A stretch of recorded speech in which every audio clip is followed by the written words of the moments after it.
당뇨 혈당 수치 400에서 150까지 떨어진 분이 계셨는데요. 많은 사람들이 비상식적이라 생각할 수 있는 과일 섭취를 권합니다. 저당도 과일을 권하는 편입니다. 장기적으로는 혈당이 떨어지는 패턴을 보인다라고, 그래도 불안하신 분들은 아침 과일 습관 500g입니다. 이 500g의 과일을 구성할 때는 안녕하세요. 저는 영양과 해독의 원리를 전하는 완전해독연구소의 류은경입니다. 반갑습니다. 일단 일반인들의 경우와 당뇨인들의 경우는 조금 다르다라고 말씀을 드리겠습니다. 일단 일반인들의 경우에는 내가 좋아하는 과일, 제철 과일 무엇이든지 다 드셔도 됩니다. 당지수를 이제 많이 얘기를 하시는데요. 식사로 먹는 과일은 식이섬유와 함께 수분이 많이 있기 때문에 저는 그렇게 구애받지 않고 모든 과일을 자유롭게 먹습니다. 하지만 이제 당뇨인 분들은 일단 혈당 상승의 우려와 또 당화 혈색소 수치가 처음부터 높기 때문에 저당도 과일을 먼저 추천을 드립니다. 오렌지나 사과, 키위, 토마토, 블루베리 이런 과일들이 있고요. 그래도 불안하신 분들은 채소 섭취와 함께 하시면서 혈당을 더 낮게 유지하는 것을 추천을 드립니다. 네, 제가 책에 쓴 내용과 또 상담할 때 많이 말씀드리는 내용으로는 아침 과일 습관 500g입니다. 사과 하나, 오렌지 하나 정도의 분량이고요. 작은 사과 3개 정도의 분량입니다. 이 500g의 과일을 구성할 때는 위 건강 상태에 따라서 또 달라질 수 있는데요. 위 건강에 문제가 없는 분들이라면 약간 다채롭게 3가지 정도의 과일을 선택하시면 좋습니다. 서로 섞어서 먹는 것보다는 한 가지 과일을 다 드시고 그 다음 과일을 드시고 그 다음 과일을 드시는 것이 더 좋습니다. 제가 항상 단순한 식사, 완전 소화를 말씀을 드리는데요.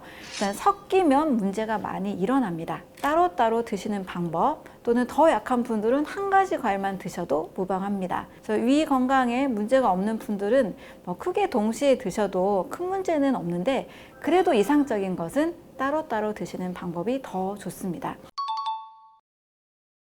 아침 식사는 제가 늘 강조하는 우리 몸의 리듬 중에 배출의 주기에 맞는 식사를 하는 것을 추천을 드립니다. 사람의 몸도 3가지 질서가 있습니다.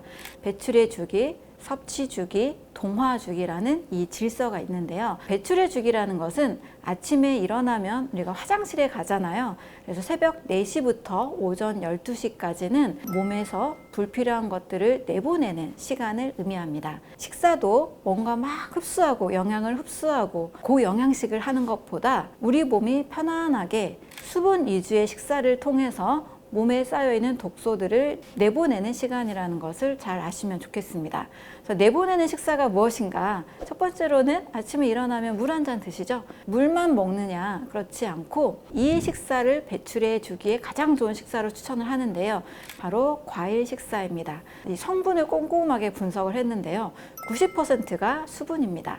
나머지는 탄수화물, 소량의 단백질과 지방, 그리고 비타민과 미네랄, 식이섬유와 효소, 그리고 파이토케미컬, 식물 영양소까지 해서 총 9대 영양소로 저는 분석을 하고 있습니다.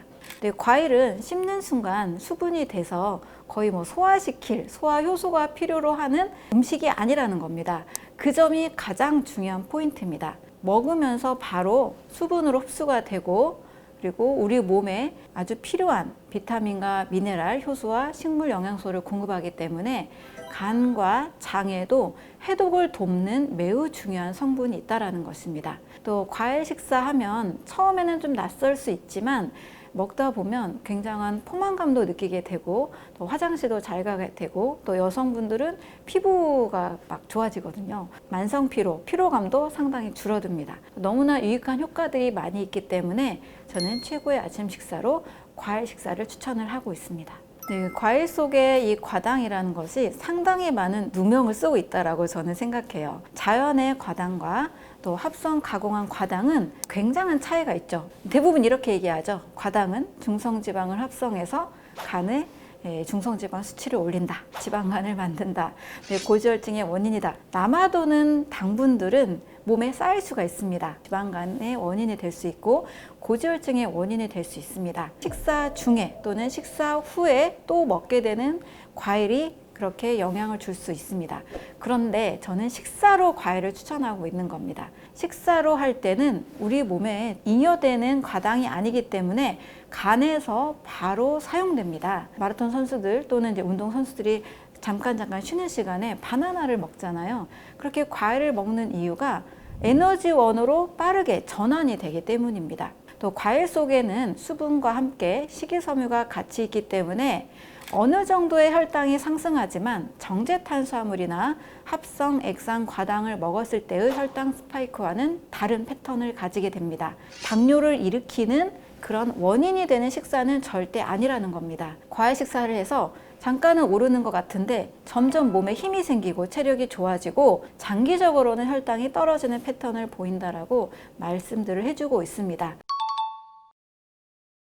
대부분 당뇨병이라고 말씀들을 많이 하시죠. 당뇨라는 것은 하나의 당이 요로 빠져나가는 증상이다. 이 증상은 가역적으로 다시 췌장의 건강이 회복되면 이 당뇨의 증상은 사라질 수 있기 때문에 저는 좀 과감하게 병이 아니다 라고 말씀을 드렸습니다. 대사혁명이라는 책에서 당뇨라는 챕터를 꼭 다루고 싶었던 이유는 우리나라 현대인들의 이 당뇨 전 단계와 당뇨 인구가 50%를 넘을 정도로 너무나 많이 증가했기 때문입니다.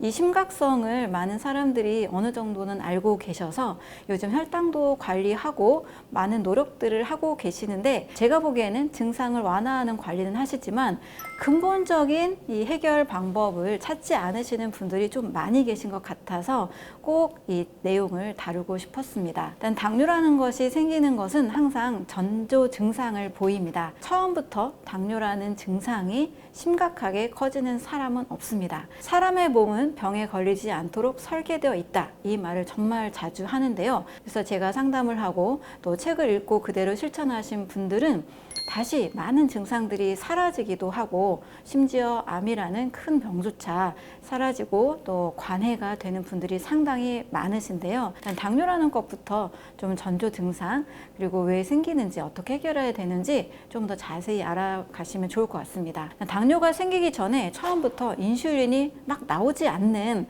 그런 심각한 이 인슐린이 안 나오는 당뇨로 가시는 분은 별로 없으세요.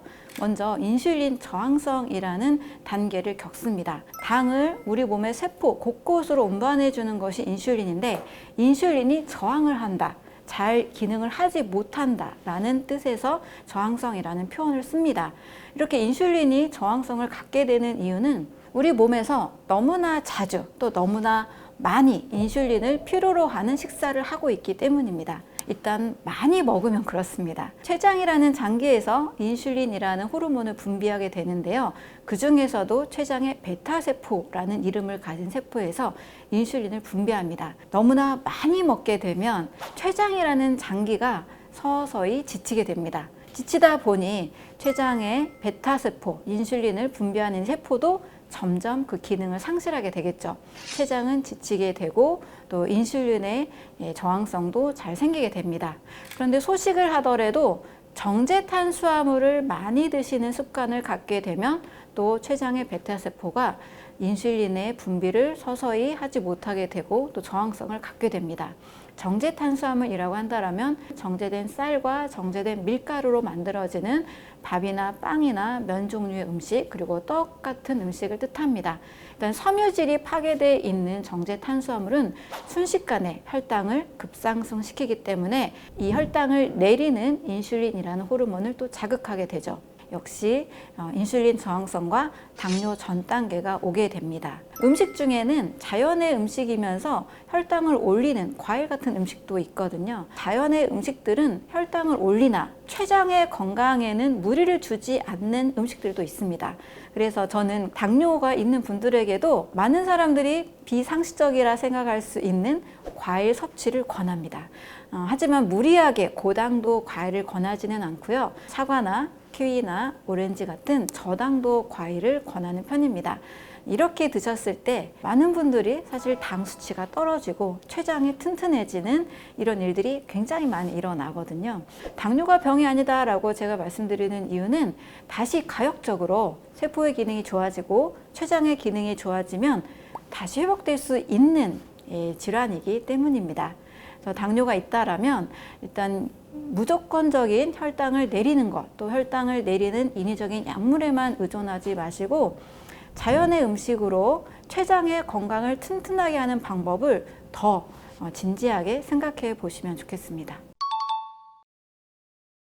네, 효소라는 것은 영어로는 이제 엔자임이라고 하는데요. 하나의 이 생명 활동을 유지하는 촉매제라고 할 수가 있습니다. 효소 하면은 뭔가 효소 식품을 떠올리기 쉬운데요. 이미 생명체는 효소 반응으로 그 생명 활동을 유지합니다. 살아있는 생명체라면 몸속에서 아주 다양한 이 효소 반응을 하고 있습니다. 효소는 크게 세 가지로 볼 수 있는데요. 소화효소, 대사효소, 또 잠재효소가 있습니다. 우리는 소화효소는 많이 들어보셨을 거예요. 탄수화물을 소화시키는 아밀라아제, 단백질을 소화시키는 프로테아제, 지방을 소화시키는 리파아제. 우리 몸은 이 소화효소만 있는 것이 아닙니다. 이 동맥 하나의 활동에도 약 70여 가지의 이 효소들이 서로 어우러져서 혈액순환을 돕고 있다고 알려져 있습니다. 백혈구라는 이 면역세포 안에도 다양한 효소들이 있는 상태에서 생명활동을 계속 유지하고 있습니다. 그 외에도 DNA라고 하는 우리 유전자 알고 있죠? DNA즈라는 것도 역시 효소입니다. 이렇게 신진대사를 위해서 반드시 이 효소가 필요하고요. 세 번째로 잠재효소라는 것이 있는데요. 인체가 어떤 효소의 원형을 가지고 있어서 필요한 만큼 소화효소로 만들어내고 대사효소로 만들어내는데 그 나머지 마치 통장의 잔고처럼 모든 효소를 만들어낼 수 있는 효소의 원형이라고 볼 수가 있습니다. 그러면 효소가 많은 몸과 효소가 적은 몸을 좀 비교를 해보자면 우리 어린이와 노인을 생각하면 됩니다. 아기들 보면 침을 줄줄 흘리잖아요. 바로 이 침이 아밀라아제가 들어있는 효소라고 생각하시면 됩니다. 그런데 나이가 들면 침도 잘 안 나온다라는 말을 들어보셨을 거예요. 또는 병이 깊은 환자들은 침도 잘 만들어지지 않습니다. 그래서 몸은 효소량이 충분한 몸이 될수록 건강하다라고 볼 수가 있고 중년 이후에 노년으로 갈수록 효소가 많은 몸을 만드는 것이 다양한 신진대사와 또 질병을 예방하는 차원에서도 매우 중요하다고 볼 수 있습니다. 특히 이제 당뇨 환자의 경우에는 이제 이러한 연구 결과가 발표됐는데요.